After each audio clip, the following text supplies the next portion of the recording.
It's Sunday evening, December the 17th. We're in the Mountain Digital Studios. Steve Blake here with head coach Paul Koontz, the Preston Knights boys varsity basketball team, and we go behind the scenes here on the Coach's Show with Coach Koontz. And Coach, you said kind of facetiously coming in the door, one of these days you're going to come in here with some good news. I don't think it's all bad. It's not all bad. It's not what fans want to see, and I know it's not what coaches want to see when a team starts out slow, but it's a rebuilding process, and I think everybody understands that, not to make excuses. However, the Knights fall to 0-5 with losses against Magnolia and Elkins, and coming in looking at your December schedule, you knew you were going to make a single pass through a Cuisinart with Morgantown and University High. And then it looked like maybe you could get a stretch of home games and kind of be a little bit opportunistic and maybe put some things together. It didn't exactly turn out that way. So let's talk about that for a minute from your perspective. The pluses and minuses of particularly these last couple games against Elkins and John Marshall, but also going back to the Magnolia contest. These were games I think you probably felt your team was capable of winning, correct? Oh, absolutely. Going back to Magnolia, probably, the biggest thing that hurt us was turnovers. They threw the full court press at us, and we have like 30 turnovers that night. And it's tough to come back from that. So, we've really worked hard on that. And I think it was 8 turnovers last night against John Marshall. So we take it from 30 to 8. And they put full court pressure on us as well. Not the entire game, but they pressed us well. So, it's paying off. It's tough to practice against the press. A lot of times we only have half a court to practice on, and we never had a full court all week, so we're working trying to practice against a full court press with only half a court and sharing the gym with all the other teams. So pretty tough. Yeah, it is, but it is what it is, and it's been that way for a long time, so it's nothing new. But we're working at it, and we come a long way with just taking care of the basketball, and that was one of our goals this week, to do better, and I think we did. One of the keys, I think, as we have watched the game, of course, valuing possession of the ball and getting in position to find the right man at the right time and score that ball. And I think the Knights made some steps forward in the Elkins contest, but I think they made bigger strides against John Marshall. It seemed like even though you were matched up against a kid I think is going to go a long way for them, number 10, the big kid in the center, Yoho. I thought the Knights handled that particularly well, and especially when Jake Livengood had to step out at times, and you kind of doubled down on him, but you had a sophomore and a senior in there kind of matching up with him at times. And I thought they did a nice job of kind of forcing him away from the iron, making him go to the line if he wanted to score. And he did score a lot of points at the line.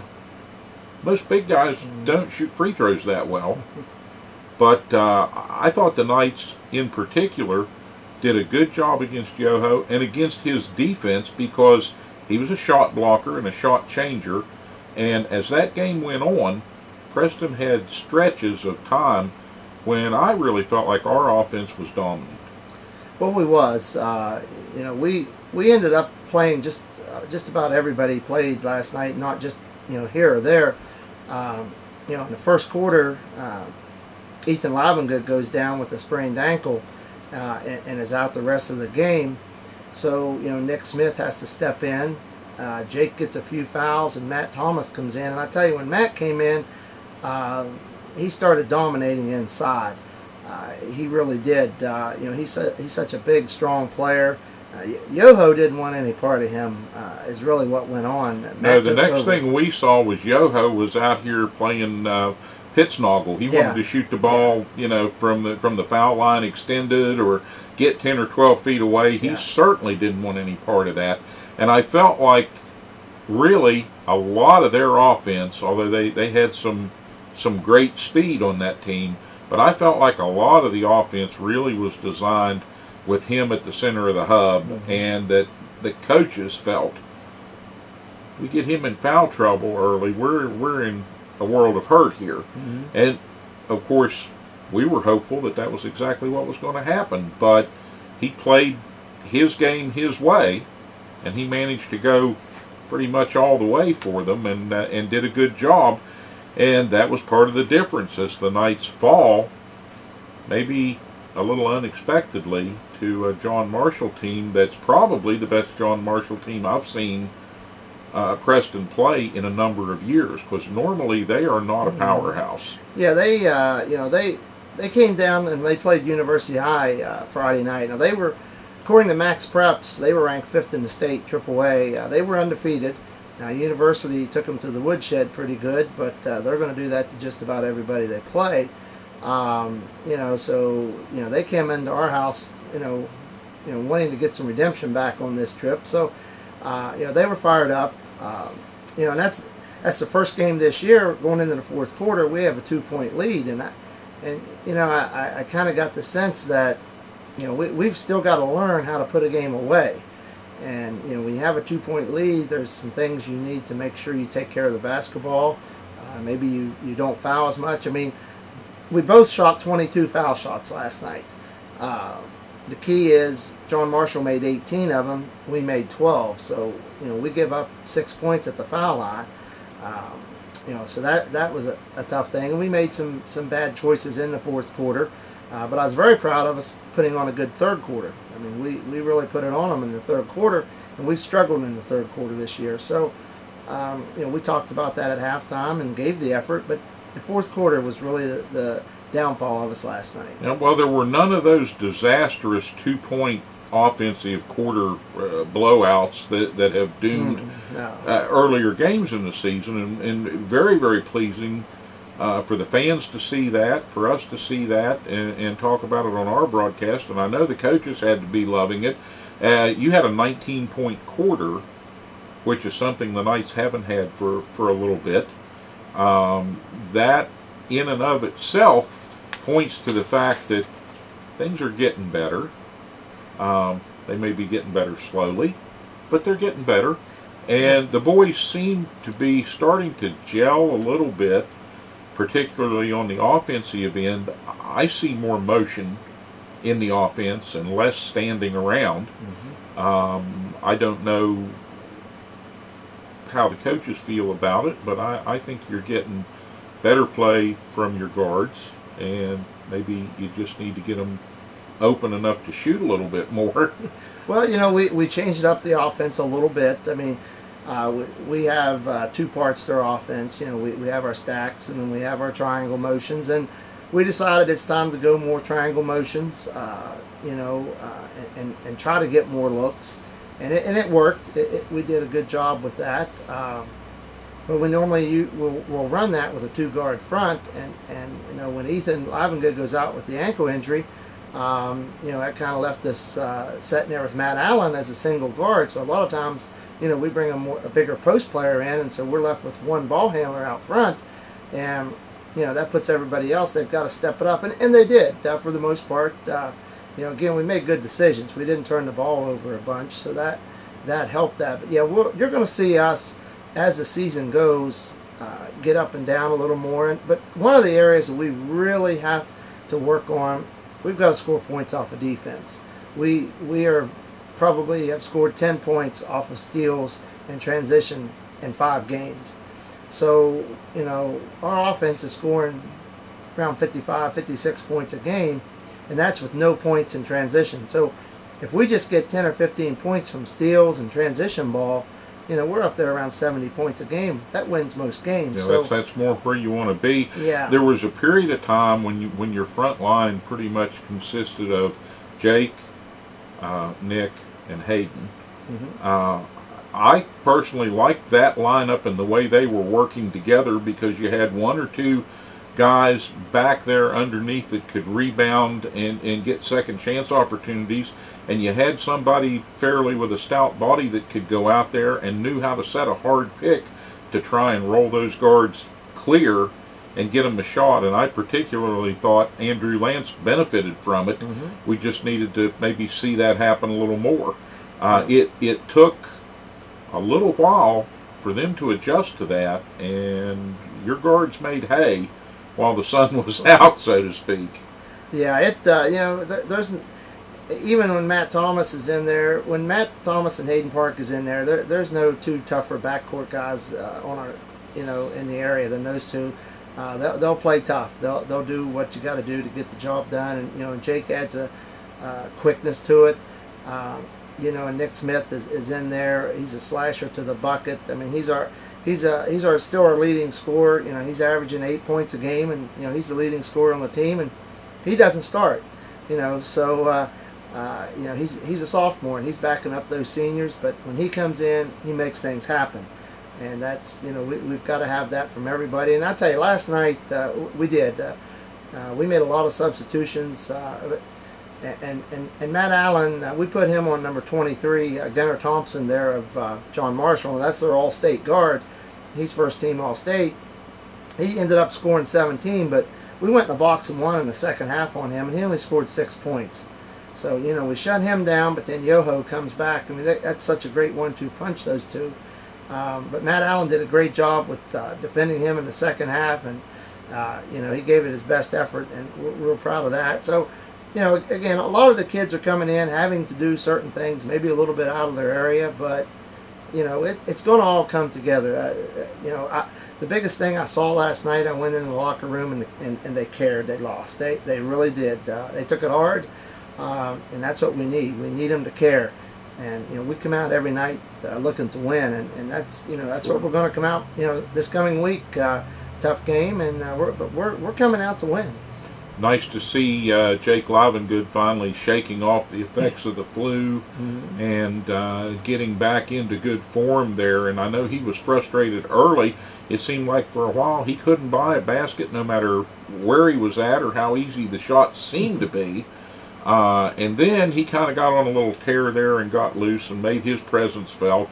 And I think it lifted the whole team a little bit, lifted their spirits a little bit. You played an almost complete game, and it finally got away, as a lot of close games do, at the free throw line, because John Marshall did one thing exceedingly well. If you kept them away from the rim and kept a hand in their face and did give them an open shot, when they got to the line, they took those free throws very seriously. Now, the Knights shot free throws pretty well, but I thought that was the real difference. John Marshall took it home from the free throw stripe, and I'm sure they were happy to get out of Kingwood with a win. Oh, I'm sure they was. We're trying to make it a tough place to play. We had a decent crowd last night, and so the crowds are coming out and supporting us, and that's important. Jake got his first dunk in the game last night, and we've been, again, that's his first game that he's really been healthy. And some of the other kids have kind of been in and out with this sickness that's going around, and it's important for somebody to charge up the team, and that when Jake gets a dunk, it charges us up, and we just want to add some excitement in there. We look any little thing that we can do that's positive. We want to really blow it up and get everybody excited. So I have to say, from a fan perspective, yesterday was great. 4 ball games in the castle on a Saturday. 2 good JV contests, the girls and the boys, and 2 good varsity contests. The girls with a big win over Grafton, and you guys nearly turned the trick to pick up your first victory. But I think as a group, the fans and supporters can feel it coming, Coach. This team has made more progress in these first 5 games, I believe, than they did in pretty much an entire season last year. And I know it's frustrating for the boys, and particularly youngsters that age. It's all drama and emotion. And that part of it can't be fun to deal with. Well, we knew going in we had to sort of start over, and we've done that. No one has given up. I mean, they come to practice every night, ready to go, and I'll tell you what, in coming in and starting this entire program, the freshman team won last week. They beat Buchanan in a good game, so they have a 1-1 record. The JV team is now 2-1. My assistant coach Steve Felton is doing a great job with those kids, and from the freshmen through the varsity, we're running the same offenses, the same defenses, the same practices. We're building a program. Here's what we're trying to do. Well, and that's the difference between a team and a program, and program's the way to go, even if it takes a little longer. You build a brick house one brick at a time. You build a program one step at a time, and we know that, but it's one thing to pay lip service to it as fans, as broadcasters. What do we know from a coaching perspective? On the inside, I'm sure it's a lot different. You scratch your head and you say, what do I do about this? What do I do about that? Then somebody rolls an ankle or comes down sick or has a problem with a girlfriend, whatever the case may be. And it's the coach that ends up ultimately having to deal with that and try to keep them ready to go out there and play with a level head. And I thought, University in Morgantown pretty much just took the boys out of their game and got in their heads and did what you would expect them to do. But it's nice to see the recovery and see the renewed effort, but more important, the renewed focus that they have. And I think in the not too distant future, you're going to see more buy-in to what I like to call the system. Well, that's what we're trying to do. We're changing. Not only we're trying to teach new systems, trying to break old dogs of old habits, but come in and get them to get behind something that's totally new. It's tough sometimes, but these kids are, they come ready to work every day. And as a coaching staff, I can tell you we're never going to give up on these kids. We're gonna battle right down to the end, and they see that from us. We break down the films from these games. Coach Felton and I was on the phone this morning at 9 o'clock on Sunday morning.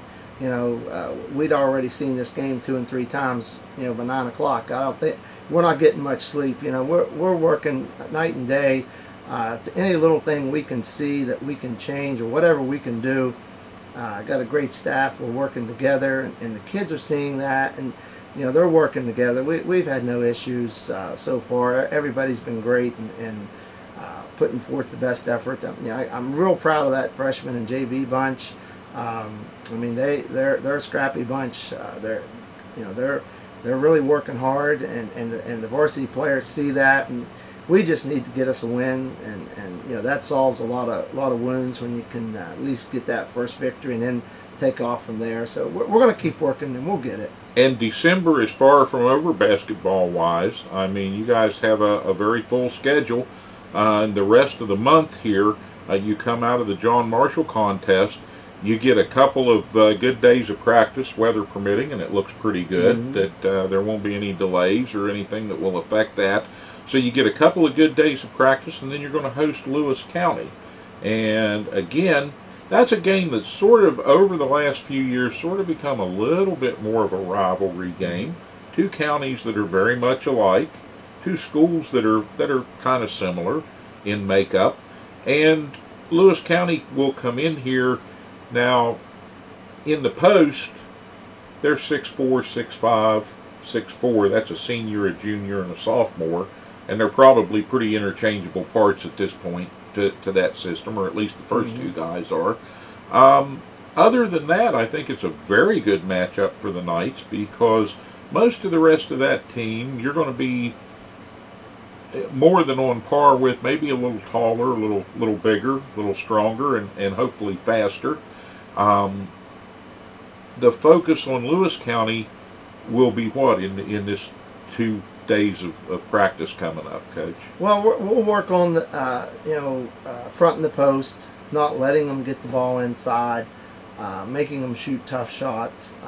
We're working on becoming a pressure defensive team. We're a long ways from that, but we've got to get there. So we will definitely try to pressure them more and not get the ball inside. And we got the guys to do that. It's just that, if we can, stay focused, stay with our techniques we're teaching them, we'll be okay. But we got to keep those 2 6'4", 6'5" boys that do a good job for Lewis County.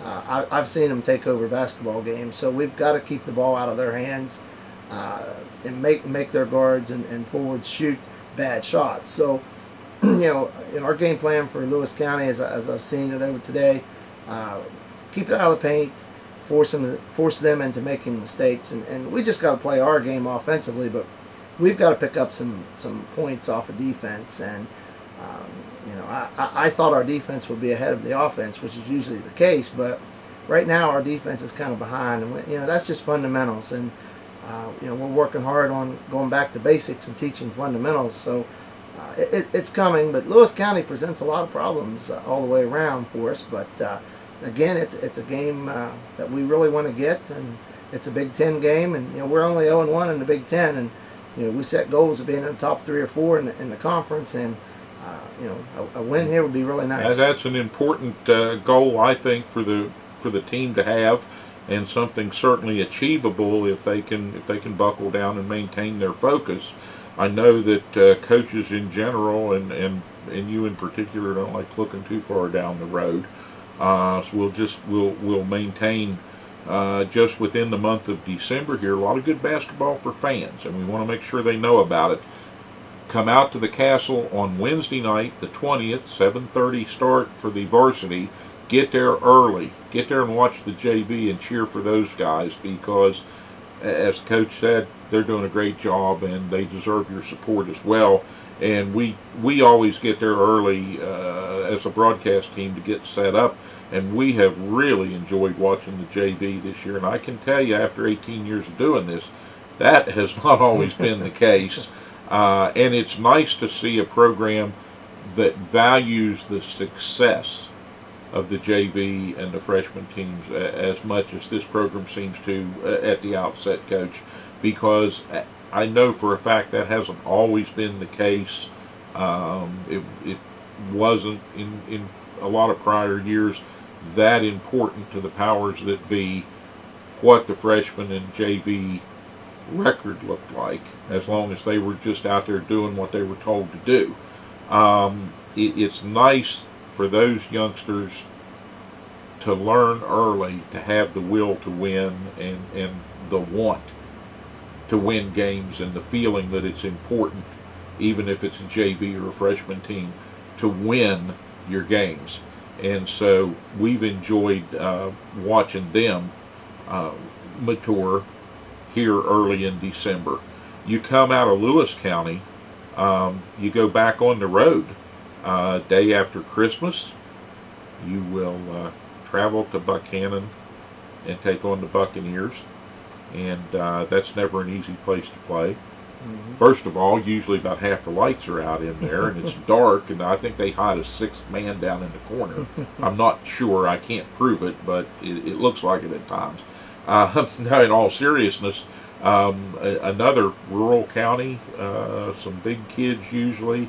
They usually have 1 or 2 guys in that 6'4", 6'5" class, and they like to stick him in the middle and poke and prod, and they'll bump around a lot and play physical, if you let them. And then Tucker County, my goodness, what can we say about Tucker County? And that rivalry that goes back so far, and I guarantee you they'll be building a frenzy at 5 o'clock over there when you walk in that place to get ready for the JV game. Good news is we play them twice this year. I know that's probably not going to happen too much longer, but as a fan, speaking strictly as a fan, one of our favorite games of the year has always been Tucker County, because it's always an interesting, fun, good, sometimes educational game for a team. Don't know how you feel about that, and I know you don't want to talk too much about games that far down the road, but 3 more opportunities for fans to get out and support this team, 1 at home, 2 on the road, and we really want folks to do that. Show the boys some love and some support, and keep them pumped up here. Yeah, it's Buckhannon is a tough place to play, so that'll definitely and the day after Christmas. So for both teams, we'll probably both have 2 or 3 days of no practice before that game. So it'll be interesting to see how we respond. And then the next day we travel up on the mountain to Tucker County. Now, Preston High fans, let's pack that place. Tucker County, I know, is a very tough place to play, and that may be one of the toughest places we'll be this year. We've got to pack that house with Preston Knight fans. So December 27th, get up there on the mountain to Tucker County, because that's always a nice brawl game, and it's nice to have some fans and support up there. We could almost call that one the backyard brawl, I think, for Preston. Good news is this year we go over there first. You visit them on the 27th. They're back in Kingwood on the 10th for the rematch. So there's not a lot of time that goes by between those 2 games. And frankly, folks, you better get out to the home game early too, because there have been times when they've tried to pack our gym and keep us out. Yeah, they'll bring 200 or 300 people with them, and that's what we need to do on December 27th. We need to take 200 or 300 Preston Knight fans up there to Tucker County, and we're an exciting basketball team. We have a lot of seniors, but yet we're learning new systems and learning exciting things, and we're fun to watch. Last night, I've heard from several people today that was a fun game. They know it was tough to take that loss, but that's one of the games that was fun to watch. So, coaching, get caught up in plays. I don't really watch the entire game, but to have a lot of people call today and tell me that was fun, it's coming, hang in there, very encouraging, and that's what I want to hear. We want to be we want to put on the show and take over our home gym on our games, and it's coming. We're not that far away. Well, good to hear that. Good to hear that the health of the team is improving with maybe some minor things, and hopefully Ethan is going to get that ankle back on track here. I know that's been a nagging injury for him and kept him out of much of the second half, and made a difference for the Knights, frankly. So, Ethan Livengood, we need you back.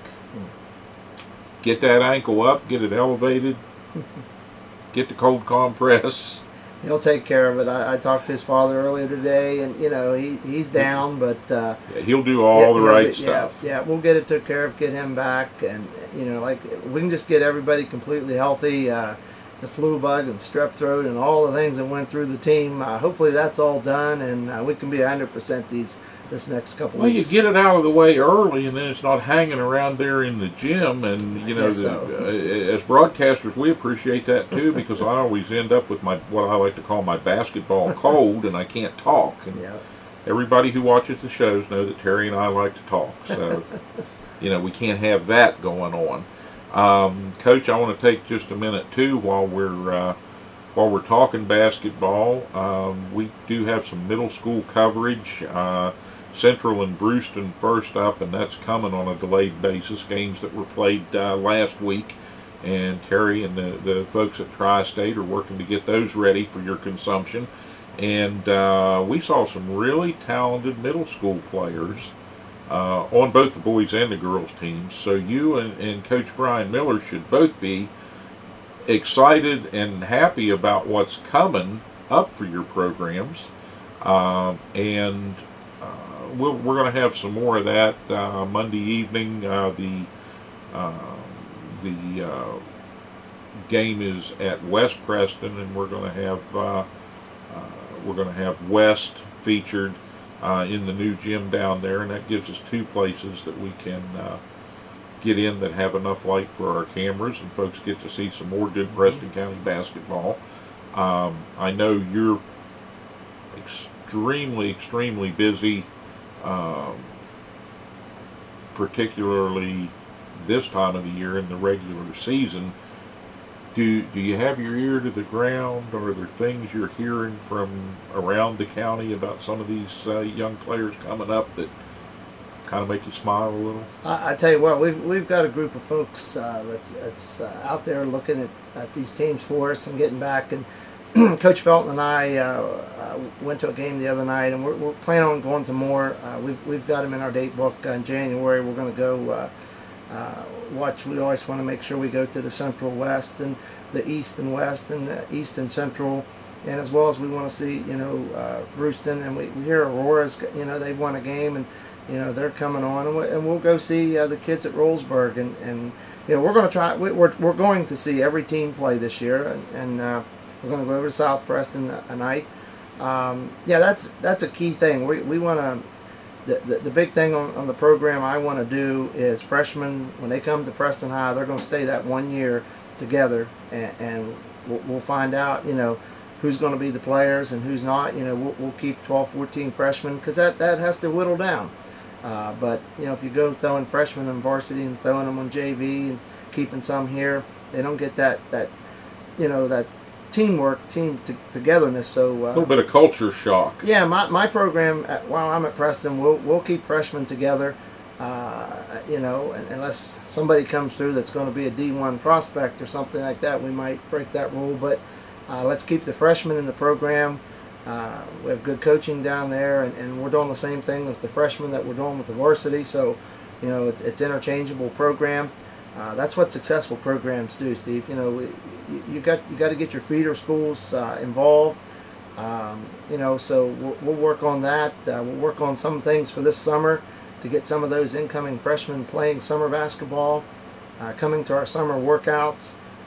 It's a when we leave practice up there at 5:30, Coach Felton or myself, we're usually going somewhere. We're either going to scout a game or to watch a middle school game or watch the freshmen. So it's basketball season, so it's 5 a.m. till midnight for me, pretty well, and 4 hours a day of sleep. But it's wouldn't fun have it any other way. It's fun while it lasts. Unfortunately, unlike all those years you spent as an official, they don't pay you to go to those games. No, that's okay. But we know that you do it for the love of the game, and we appreciate that, Paul. And continued strides forward for the Knights, and that success is going to come.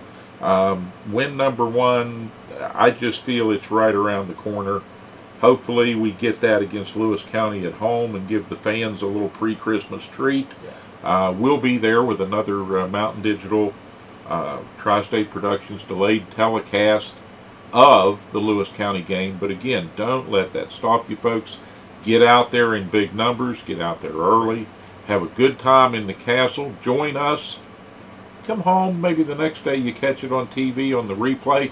You might even see yourself. Who knows? We might put the camera anywhere. You never know what's going to happen.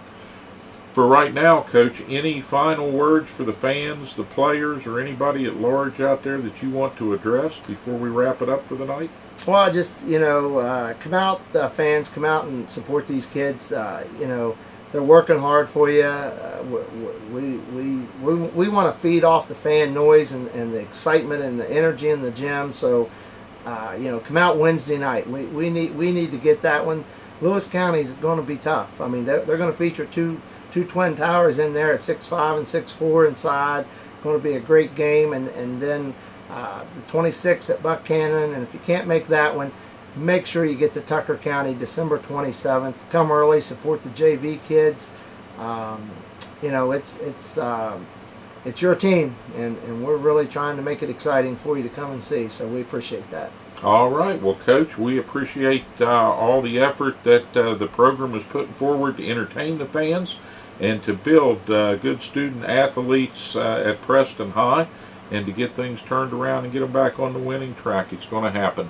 Right now, we just want to say thanks to everybody who's been turning out, the folks who've been contacting us and have been enjoying the broadcast. We hope that we continue to entertain and please you, and you do that.